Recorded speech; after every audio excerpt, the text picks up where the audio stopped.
Hi class, I hope everyone's been doing well so far this semester. I hope everyone's hanging in there, everyone's grades are doing well. For Chapter 6, discussions on groups, networks, and organizations, I decided to choose the third prompt, group dynamics, compare the dynamics of dyads, triads, and larger groups, which are more intense, which are more stable, and why this is.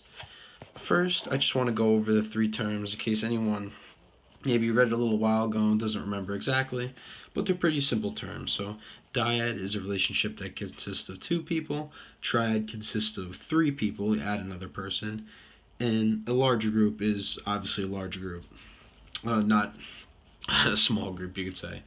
So, if you think of a dyad, this is consistent of two people, and this type of relationship involves both intimacy and conflict and are likely to be simultaneously intense and unstable. So you can think about this as any friendship you have, any relationship you have, whatever.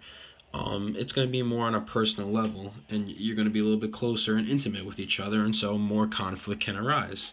But if you add a third person into it, making it a triad, this is a group of three people, and these tend to be a little more stable in dyads because the presence of a third person relieves some of the pressures on the other two members to always get along and energize a relationship.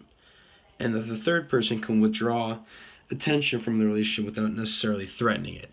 So it kind of eases tension a little bit. I guess you could say it's almost a little bit like a third wheel relationship.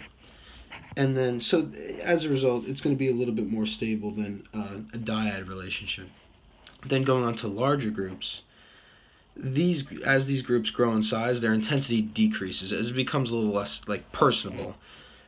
And the stability and exclusivity increase. So larger groups have less intense interactions simply because there's a larger number of potential small group relationships exist as outlets for individuals who are not getting along with members of the group. So you can kind of work your way around, pick and choose who you want to hang out with. So basically, as you grow, so the overall synopsis of this is as you grow in terms of the size of relationship, it's going to be a little bit more intense. It's going to be a little more stable because there's going to be more emotions involved, and from different people, and you can kind of pick and choose and connect with different people.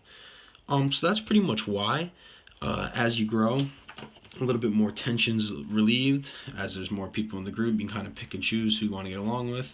And ultimately, dyads, which are the simplest group, share the most intimacy and conflict, most personal, one-on-one. Triads, a little bit less impersonable, but still pretty close.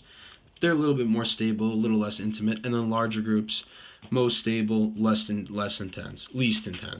So that's it, guys. Thank you. I hope everyone stays well, and I'll talk to you guys soon.